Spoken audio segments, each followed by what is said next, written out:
La folle journée ou le mariage de Figaro. Une comédie en 5 actes de Beaumarchais. Le résumé de l'œuvre. Acte 1. Jour de noces au château d'Agua Frescas, près de Séville, chez le comte Almaviva, grand corregidor d'Andalousie.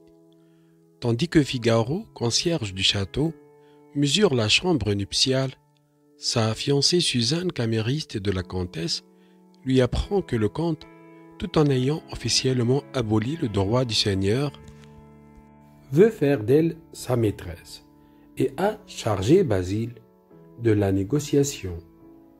Resté seul, Figaro s'indigne et réfléchit. Comment empocher l'argent du comte sans lui rien céder en échange?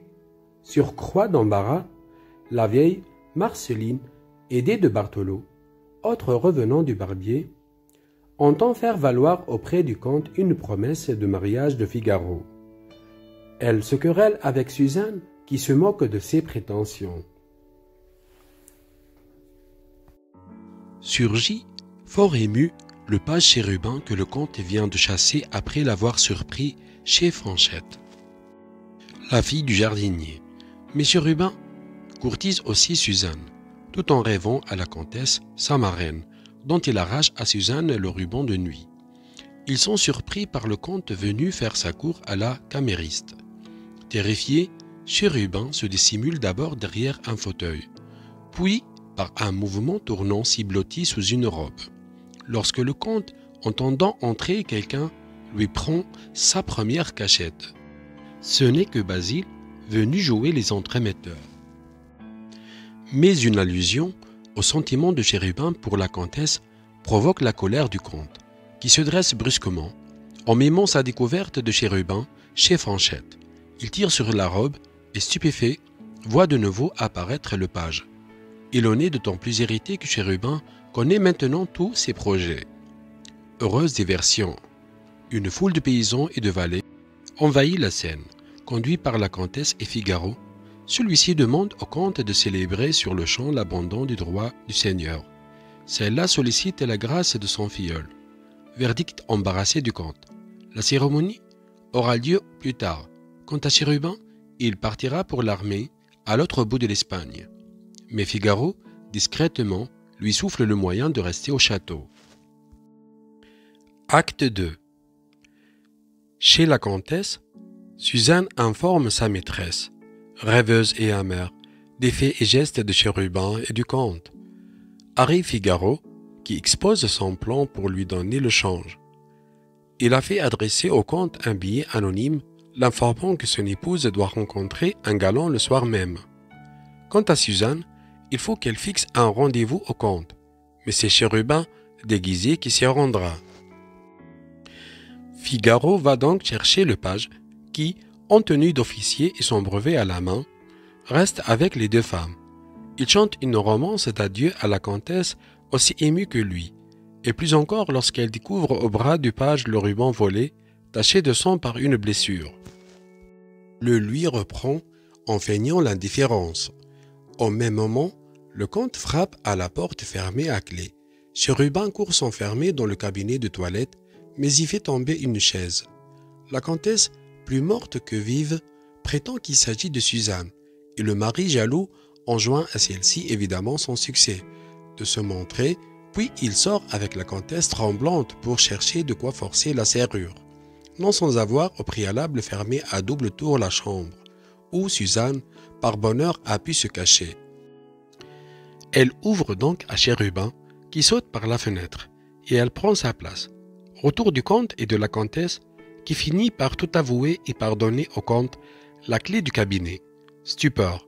C'est Suzanne. Le comte Penon implore le pardon de son épouse, qui se remettant peu à peu, feint d'avoir voulu punir sa jalousie. Le comte passe sa mauvaise humeur sur Figaro. Catastrophe. Le jardinier Antonio arrive avec à la main un pot de giroflées écrasé et le brevet de Chérubin, que celui-ci a perdu dans sa chute. Mais Figaro sauve la situation. C'est lui, dit-il, qui a sauté par la fenêtre et a gardé le brevet pour y faire apposer le cachet. Rageusement, le comte vérifie et doit s'incliner.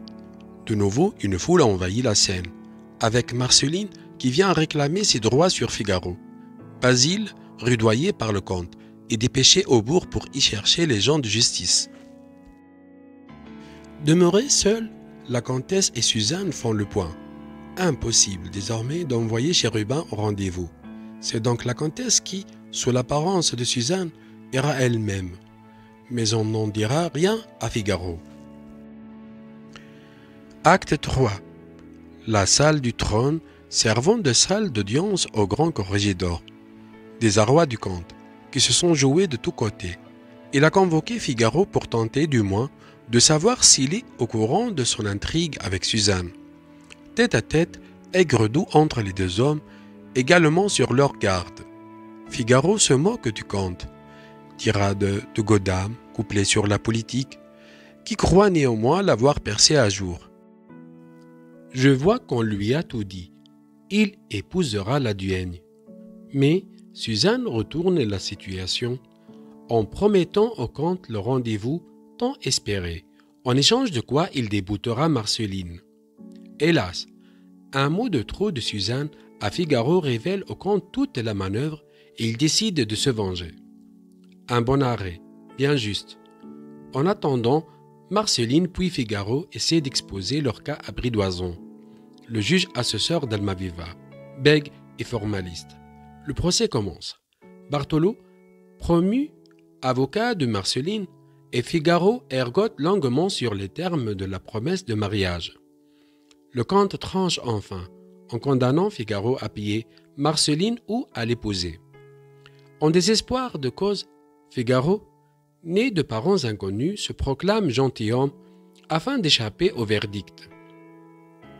Coup de théâtre, ses nobles parents se révèlent n'être en réalité que Marceline et Bartholo, lequel refuse obstinément d'épouser la mère de son fils. Marceline profère alors une violente dénonciation de la cruauté masculine et tombe dans les bras de Figaro. Suzanne, qui arrive avec de l'argent donné par la comtesse, se croit trahie, mais le malentendu se dissipe. Le comte rage et Bartholo se laisse fléchir. Acte 4. Une galerie du château. Badinage philosophique et amoureux entre les deux fiancés. La comtesse relance le jeu en dictant à Suzanne, à l'insu de Figaro, un billet d'un non-rendez-vous au comte. Une imprudence de Chérubin, arrivant déguisé en fille parmi une troupe de villageoises et bientôt reconnue, tourne à la confusion du seigneur dont les vues sur Fanchette sont révélées à tous. La cérémonie décidée à l'acte 1 se déroule enfin, mais Figaro aperçoit le comte avec le billet entre les mains. Une indiscrétion de Fanchette lui en apprend la provenance, ainsi que le lieu du rendez-vous. Marceline tente d'apaiser son fils ivre de jalousie et qui voudrait maintenant tout rompre. Acte 5. Une allée de marronniers avec 2 pavillons. Dans la nuit, Fanchette cherche Chérubin. Apparaît Figaro accompagné de Bartholo, Basile et d'un groupe de valets et de travailleurs qu'il poste aux alentours. Resté seul, il exhale sa rancœur dans un long monologue et dresse l'amer bilan de sa vie. Caché, il voit arriver successivement Suzanne et la comtesse qui ont échangé leurs vêtements et qu'il prend l'une pour l'autre. Puis Chérubin qui lutine la comtesse en la prenant pour Suzanne.